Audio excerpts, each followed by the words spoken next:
Сега продолжуваме со нашата тема за двата завета. Прво да повторам некои битни работи. Дали се исти Стариот и Новиот завет? Дали се исти? Да или не?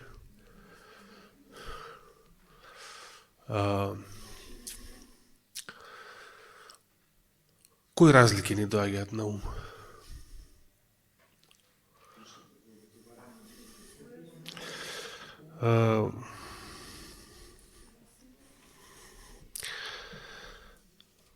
Споменавме две битни разлики до сега. Апостол Павле го нарече Новиот завет подобар завет, бидејќи е заснован на подобри ветувања и тоа представува суштинска разлика. Споменавме, цитирајќи ја табелата на Мирко Голубич, дека страшно дебела разлика е ова. Стариот завет е ратификуван со каква крв? Со животинска крв.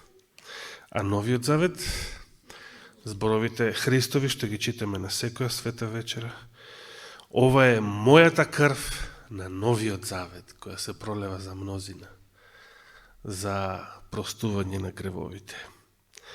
Бидејќи, како што вели апостол Павле во посланието до евреите,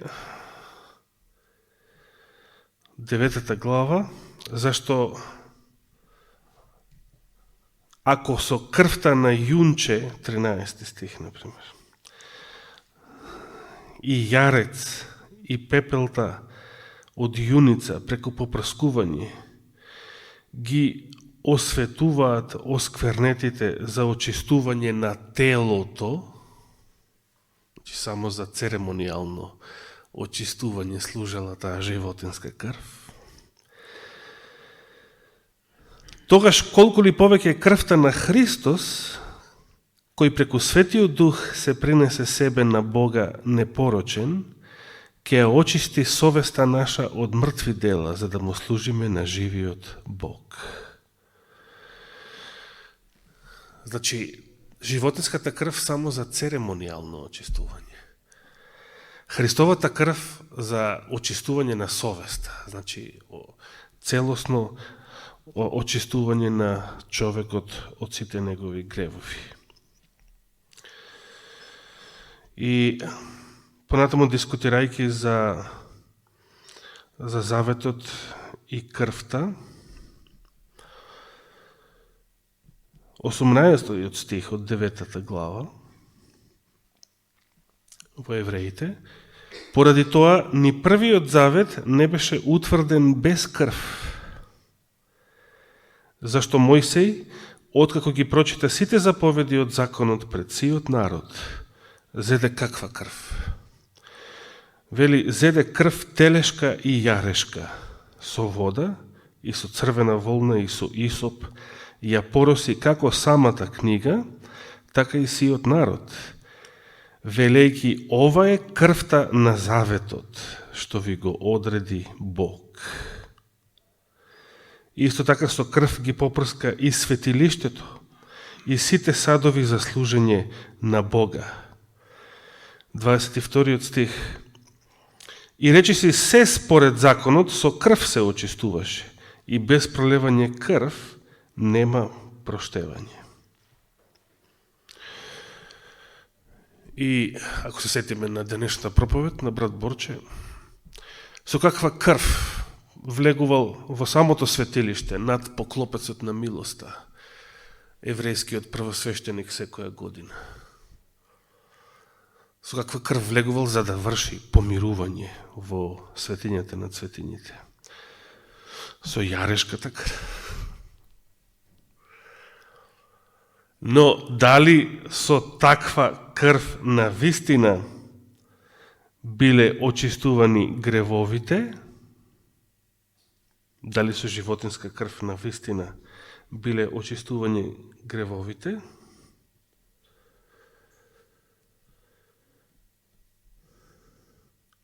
Ако се вратиме малку поназад, во Евреите 9 глава,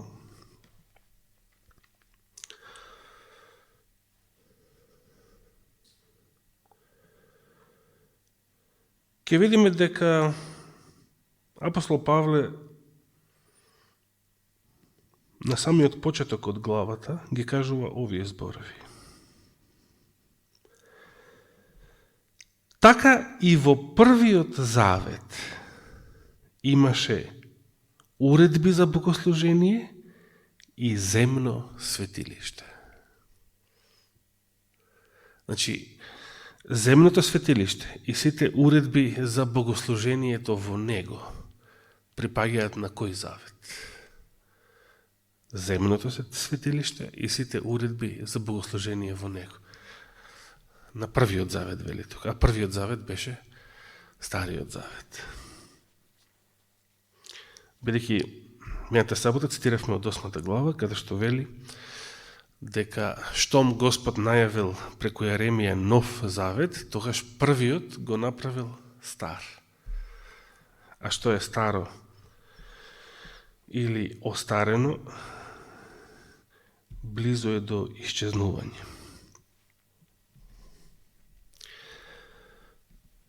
И понатаму ја објаснува изгледот на тоа земно светилиште, и објаснува земната, значи светиња, светињата или светото место, светињата над светињите, па што се наоѓаше во нив,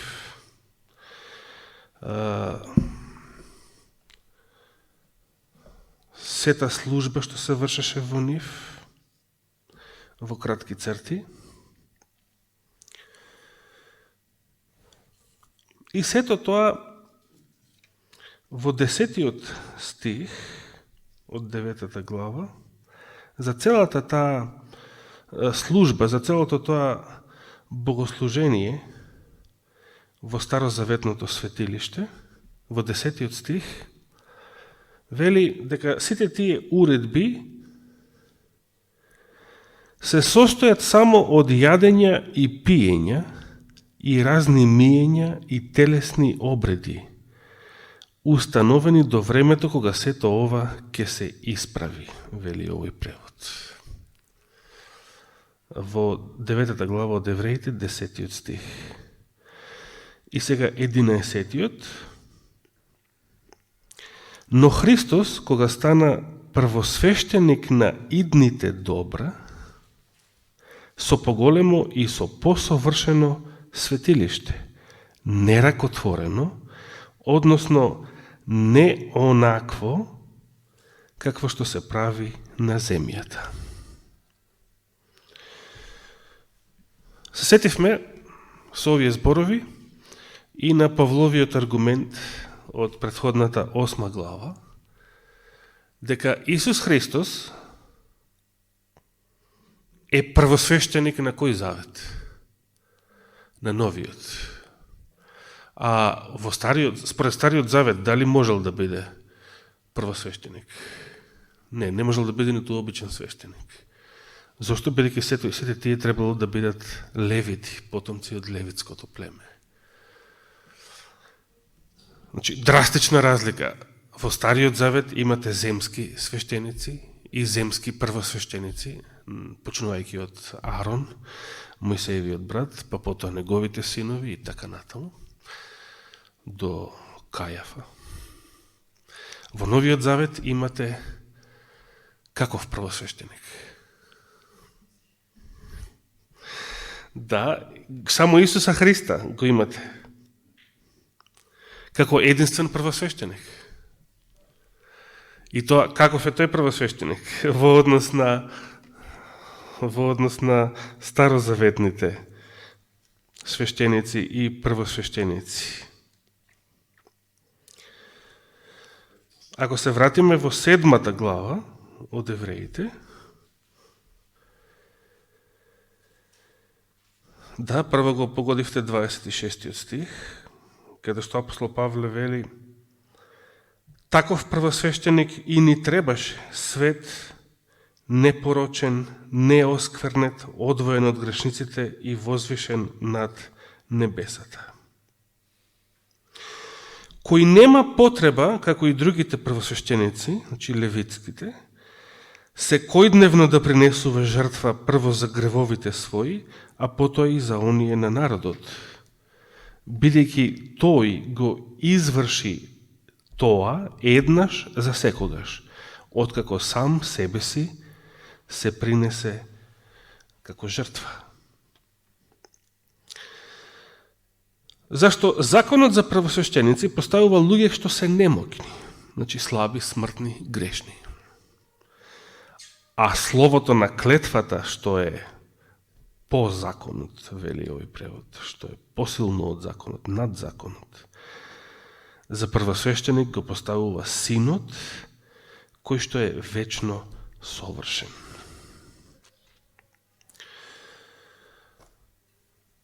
Христос со својата крв,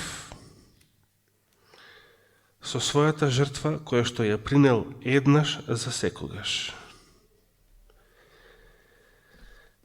го постигнал помирувањето, откупувањето и спасението за сите луѓе. Малку ако скокнеме во 10 глава од Евреите,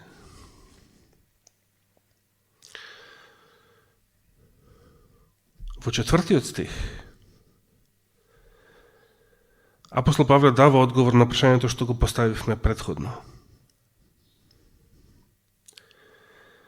Бидејќи не е можно телешката и јарешката крв да постигнат што? Од гревовите.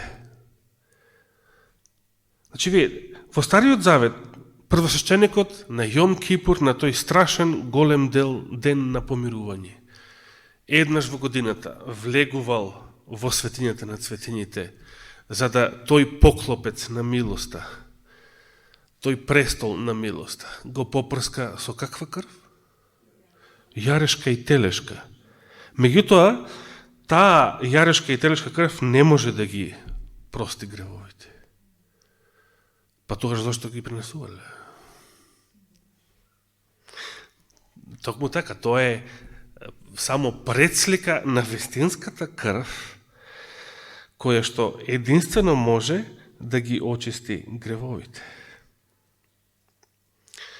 И Христос тоа го направил со својата крв, еднаш за секогаш. И затоа вели поназад во 9 глава, 24 стих, 9 глава, 24 стих, па понатаму, зашто Христос не влезе во ракотворено светилиште, значи изградено од луѓе на земјата, кој е само образец на вистинското, туку во самото небо, за да се јави сега пред лицето на Бога за нас. И не да се принесува себе како жртва повеќе пати, како што првосвещеникот влегува во светилиштето секоја година со туѓа крв, значи јарешката и телешката. Инако тој би требало многу пати да пострада од созданието на светот. А сега еднаш за секогаш, до крајот на вековите, се јави за да го однесе гревот, откако се принесе сам себе како жртва.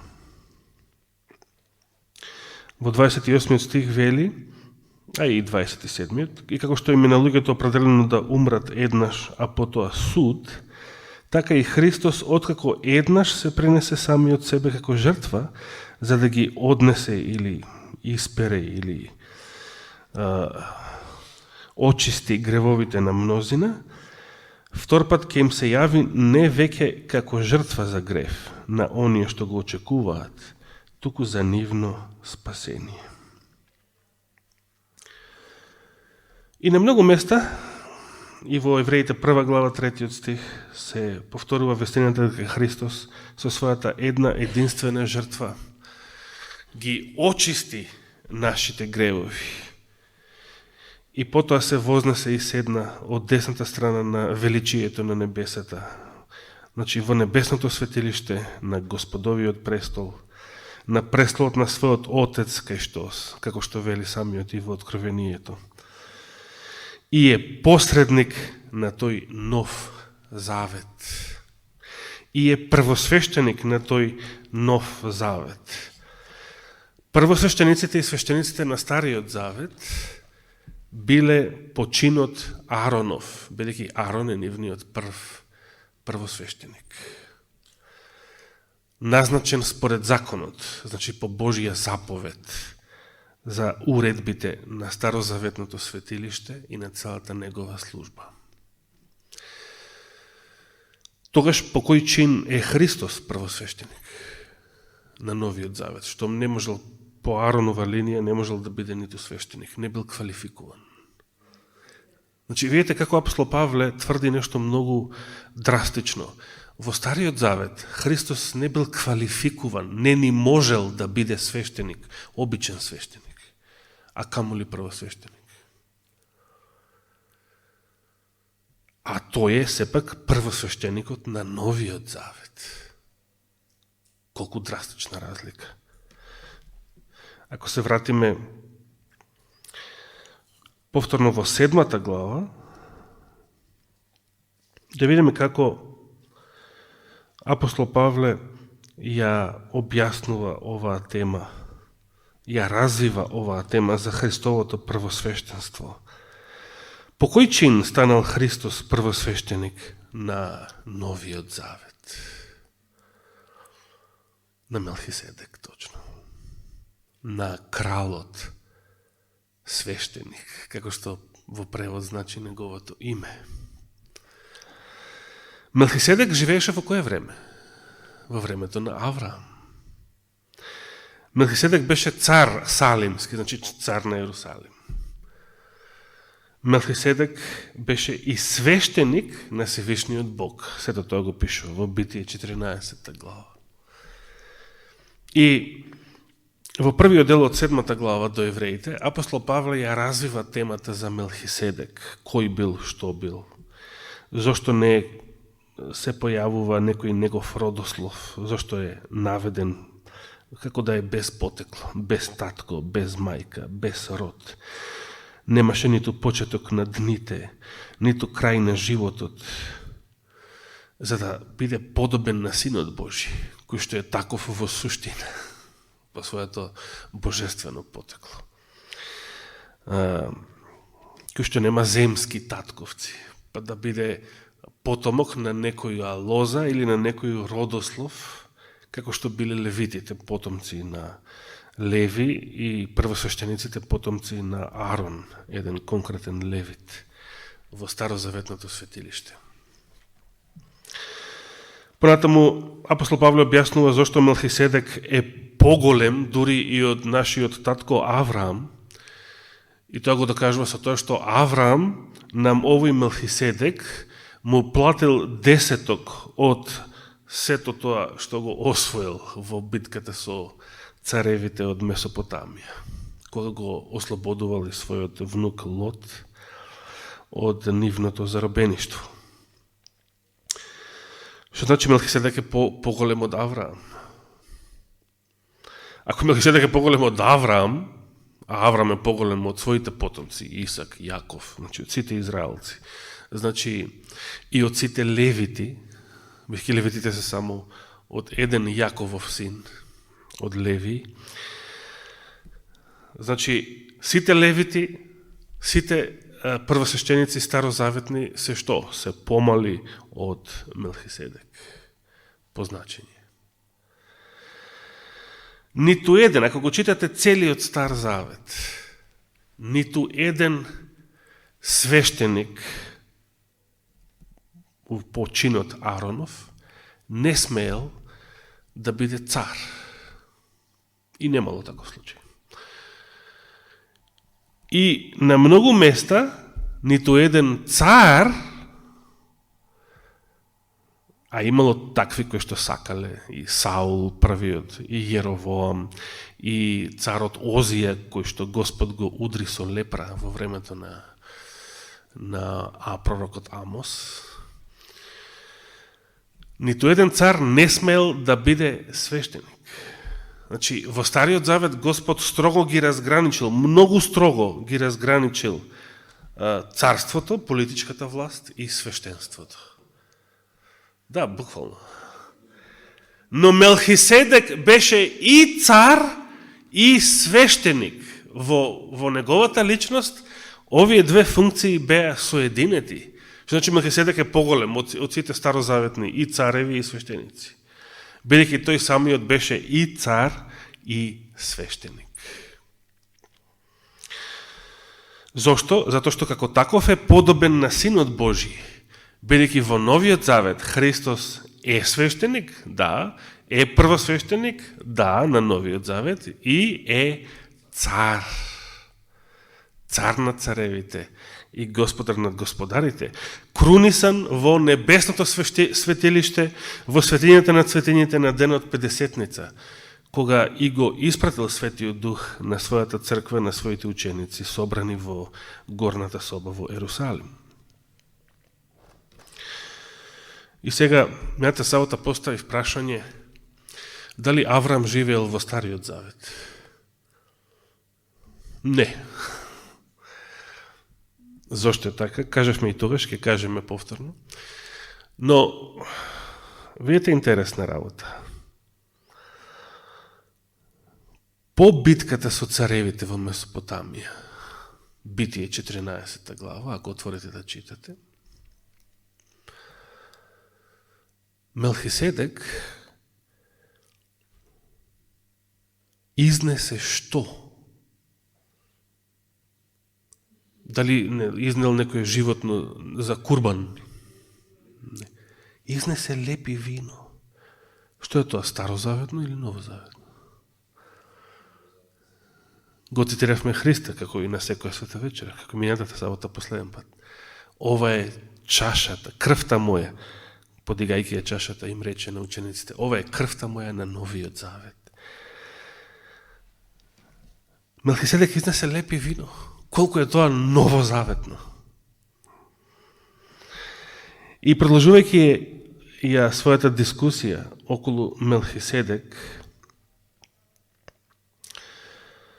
апостол Павле продолжува и вели во 15 стих од 7 глава,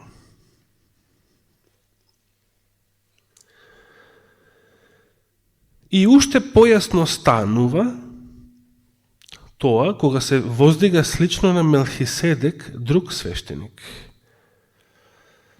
Значи, кога прво докажал дека Мелхиседек е супериорен над сите старозаветни свештеници, сите левити, поголеми од Авраам, поголем од сите старозаветни цареви на Израел, кога веќе го докажува, значи, Мелхиседека како по-супериорен, по-возвишен од сите нив, од сите старозаветни цареви и свештеници, тогаш логично, ако некој друг биде назначен за свештеник, но по неговиот чин, по чинот Мелхиседеков, каков ќе биде тој свештеник во однос на сите старозаветни свештеници? Поголем. Значи, ако Мелхиседек е поголем од сите старозаветни првосвештеници, од целиот Израел, бидејќи поголем и од Авраам, дедото на Израел, тогаш некој што е назначен како првосвештеник по Божја страна, по чинот Мелхиседеков, тој е по-супериорен од сите старозаветни свештеници и од сите, значи, старозаветни левитски првосвештеници.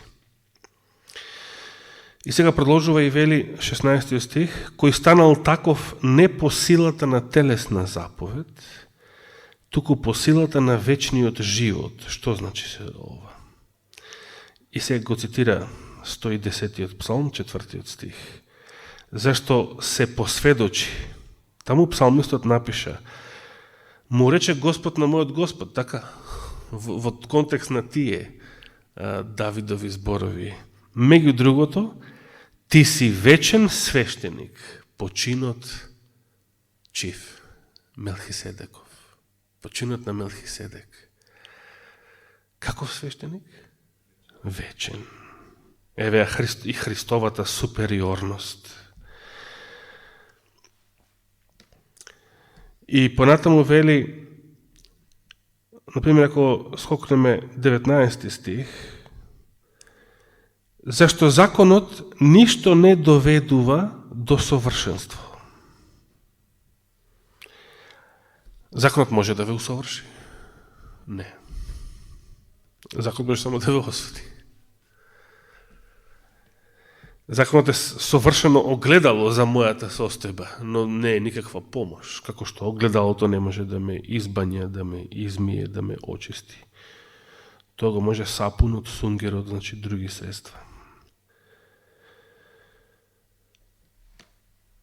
Значи, затоа што законот ништо не доведува до совршенство, тоа е 19 стих,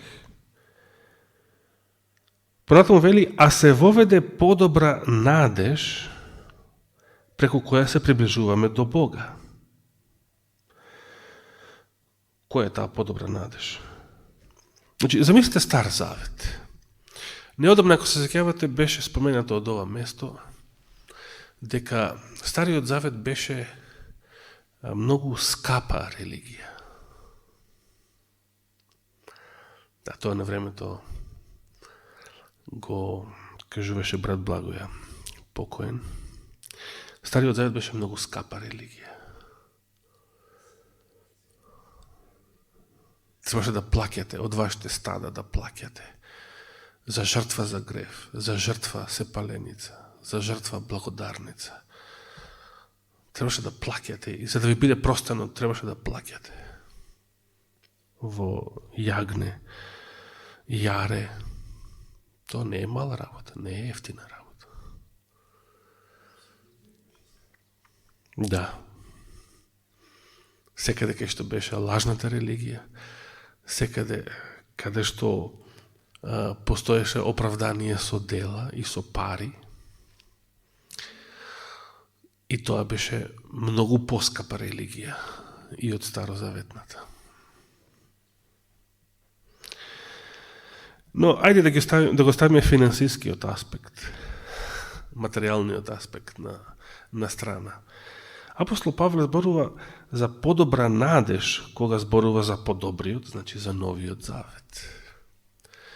И сега, конкретно, да се запрашаме вака. Дали обичен израелец грешник? Дали обичен израелец? Нека биде и простен, опростен на Јом Кипур, очистен, иако крвта телешка и јарешка немаше сила тоа да го направи. Но Господ им го засметуваше сето тоа, дека се очистени, дека им е простено заради Христовата крв, која што ќе биде принесе, Христовата жртва која што ќе биде принесена во иднина. Сепак, еден израелец, кој што имал привилегија да може да влегува во внатрешниот трем на храмот, што другите народи не смееле таму да имаат пристап, сепак, дали и тој, израелецот, можел да влезе внатре во храмот? Не. Кој смел да влегува внатре во храмот? Само свештениците. И само каде, до каде смееле? Во првото деление од светилиштето. Во второто, најсветото место, смел да влегува само првосвещеникот, но само еднаш во годината. И само конкретно одреден датум во годината на Јом Кипур. И никогаш ниту порано, ниту подоцна. Да. Зошто? Значи, каква надеж можел да има старозаветниот верник за опростување на гревовите? Каква надеж можел да има? Значи, прво, Јом Кипур бил страшен ден, кој што требало да го поминат во пост, молитва и длабока понизност. Затоа што законот велеше тој што нема да пости и што нема да ја измачува душата своја, значи што нема да го држи тој пост, требаше да биде погубен. За истребен законот за Јом Кипур. Но не само заради таа закана од страна на законот. Туку Јом Кипур беше страшен ден затоа што беше суд за целиот израелски народ секоја година. Бидејќи однапред не се знаеше, немаше никаква гаранција, однапред не се знаеше дали Господ ќе им ги прости натрупаните гревови во текот на целата година или не. Немаше гаранција. Значи, евреите не се радувале, сега доаѓа Јом Кипур за некој ден, супер, сега ќе ни бидат простени гревовите и ќе се радуваме и ќе се веселиме. Не постоеше никаква гаранција, никакво ветување дека ќе им бидат простени гревовите. Тоа, ако Господ им се смилуваше, ќе им беа простени гревовите. Да, дури откако ќе биле простени гревовите, и 5 дена подоцна, кога почнуваше празникот Сеници, дури тогаш почнувала радоста, и Сеници, како што рековме лани на есен, беше најрадосниот празник од сите еврејски празници, од сите старозаветни празници во годината. Значи, во Стариот Завет, грешникот, обичниот израелец, немал голема надеж. Едноставно требал да се моли, требал да пости за Господ, ако сака да се смилува и да им ги прости гревовите на целиот народ. Немал никаква однапред гаранција или надеж дека тоа навистина ќе се случи. И самиот првосвещеник, ако Господ решил да не им ги прости гревовите, на лице место ќе паднал мртов во светињата на светињите, и бидејќи таму не смее да влезе никој друг, затоа ногата му била врзана за јаже, за да потоа неговото тело го извлечат под завесата од тоа исто така страшно место, каде што Господ видливо престојуваше.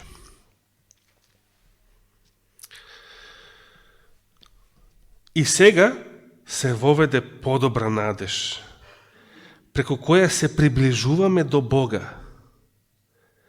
Тоа беше потврдено со заклетва. Зашто оние беа станале свештеници без заклетва, значи левитите без заклетва станале свештеници, само по Божја заповед, по заповед, а не по заклетва. А тој, Христос, стана првосвещеник со заклетва, преку оној кој рече: се заколна Господ и нема да се раскае, ти си вечен свештеник по чинот Мелхиседеков. Значи, кога Отецот ги кажал овие зборови на Синот, тој ги кажал со заклетва. Значи, повторно Божиот завет. Господ се заколна. Господ се заветува. Го читавме во Излез 6 глава, во еден од двата текста кои го спомнуваа таму зборот завет, мејатата сабота. Господ им се заколна на нивните татковци Авраам, Исак и Јаков, дека ќе им ја даде оваа земја и така натаму. Апостол Павле покажува дека Божијата заклетва е нешто посилно и поголемо од Божијата заповед. Зошто? Бидејќи кога Господ заповеда, Господ е секогаш поголем од својот закон, значи и од својата заповед. Како што и секоја власт е поголема од своите закони. Но Господ не е поголем од себе си. Значи, тој се заколна. И видите како тоа го образложува апостол Павле. Значи, откако ги цитира овие зборови, се заколна Господ и нема да се раскае, ти си вечен првосвещеник по чинот Мелхиседеков. Продолжува и вели во 22 стих и надолу, зашто Исус стана залог на толку подобар завет. Значи, гаранција, залог. Тоа што старозаветниот верник го немал. И сега вели, а тие беа многу свештеници, зашто смртта не им даваше да остане само еден, тој пак, бидејќи живее вечно, има свештенство што нема да помине на друг. Зошто нема да помине на друг? Зашто Христос повеќе не умира. Затоа е вечен првосвещеник. Така гласеше стихот во Псалмот. Се заколна Господ и нема да се раскае. Ти си вечен свещеник, починот Мелхиседеков. Починот Мелхиседеков, каков свещеник можеш да бидеш? Само вечен. Значи, да, и таков што нема почеток ни крај, ни почеток на дните, ни крај и така натаму. Затоа, освен Исуса, не може да постои друг свештеник по чинот Мелхиседеков. По тој чин не може да постои.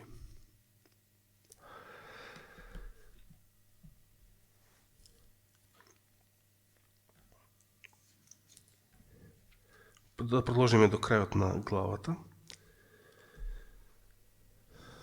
25 стих. Затоа тој и може за вечно да ги спаси оние што преку него доаѓаат кон Бога, бидејќи е секогаш жив за да се моли за нив. Изборовите што ги цитиравме. Таков првосвещеник и ни требаше, свет, непорочен, неосквернет, одвоен од грешниците и возвишен над небесата, кој нема потреба како и другите првосвещеници секојдневно да принесува жртва прво за гревовите своји, а потоа и за оние од народот, бидејќи тој го изврши тоа еднаш за секогаш, откако сам себе се принесе како жртва. Зашто законот за првосвещеници поставува луѓе што се немокни, а словото на клетвата, што е по законот, значи го поставува за свещеник синот кој е вечно совршен. Така завршува 7 глава.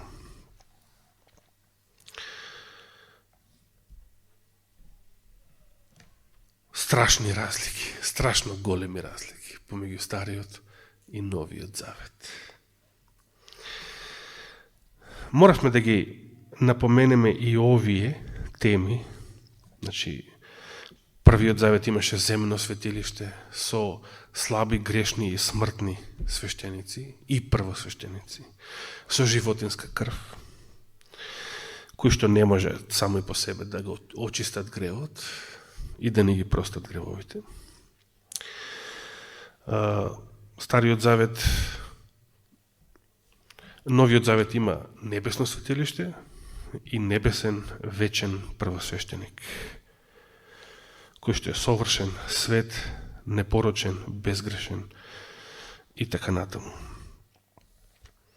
Неговата крв е единствената која што можеше да го помири човекот со Бога, единствената која што можеше да изврши помирување, единствената која што може да ги очисти и ги очистува гревовите. Драстична разлика помеѓу Стариот и Новиот Завет. Што друго би можеле да кажеме? Да се вратиме сега на Излез 19 глава, бидејќи треба да го дообјасниме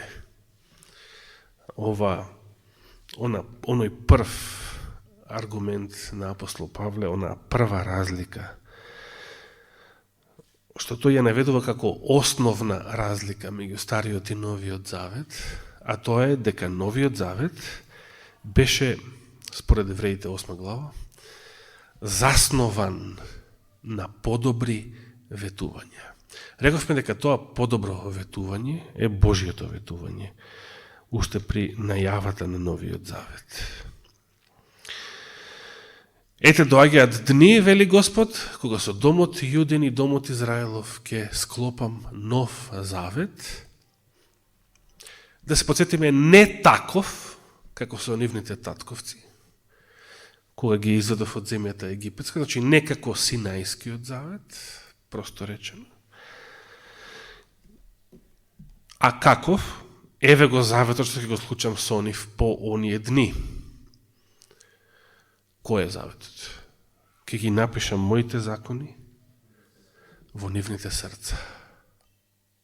Сега, да го запамтиме ова. Значи, самиот Господ, најавувајќи го Новиот Завет, во суштина, кажува дека Новиот Завет се состои во тоа, што тој своите закони ќе ги запише, ќе ги врежи во нивните срца. Да го запамтиме ова. Ке ни треба. Ке го повторам и следната сабота, по трет пат, кога ќе продолжиме со темата. Сега, пред да завршам, само да повторам едно прашање. Значи, да се вратиме во Излез, 19 глава, 5 стих.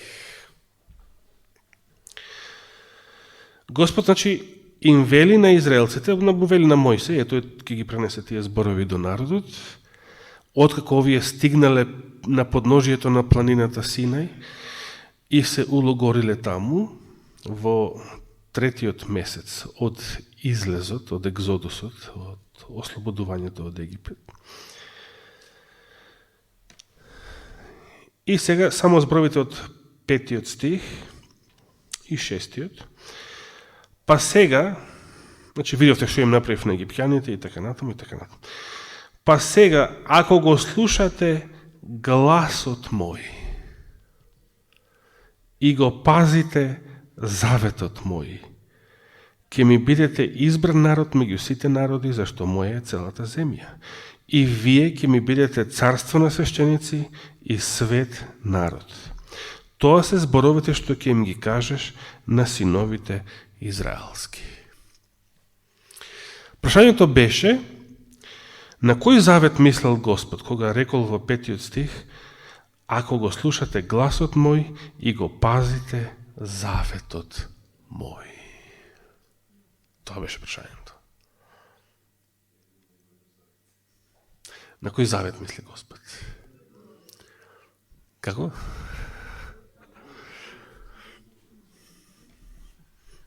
Добро.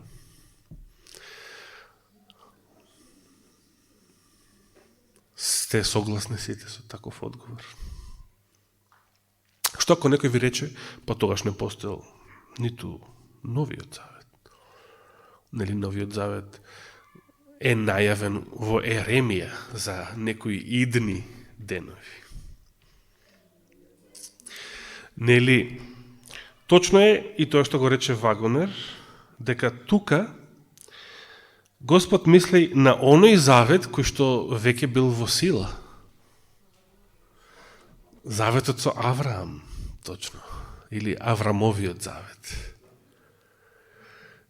И сега, не беше погрешно кога одговоривте Новиот завет, бидејќи Авраам, кога се враќаме во времето на Авраам беше современик на Мелхиседека. А Мелхиседек беше тој што беше и цар и свештеник, значи праобраз, предслика на Синот Божи, првосвештеникот на Новиот Завет, кој што по битката со царевите изнесе леп и вино. Како? Кој сгреши? Аврам сгреши, да. Што сгреши Аврам? Аврам сгреши, Мелхиседек сгреши. Мелхиседек дали сгрешил? Мелхиседек не е јасен? Се извинувам, изгубивме цел час за џабе.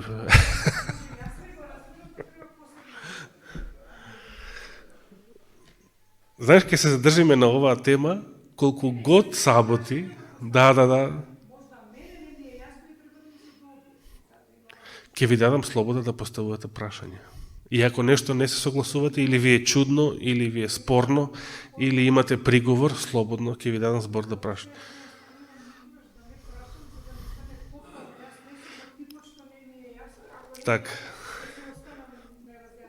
Така треба да бидете сите. Не сакам да поминат предавања, бидејќи ова не се предавање на факултет, кај што професорот ќе дојде со и кој ќе влезе у салата со испушена цигара и ќе ја фрли таму надвор. И ќе одржи предавање, свативте, не свативте, шо му е него гајле. ќе се видиме на испит, свативте, учевте, положивте, не положивте, што ми е мене гајле. Да, и така натаму.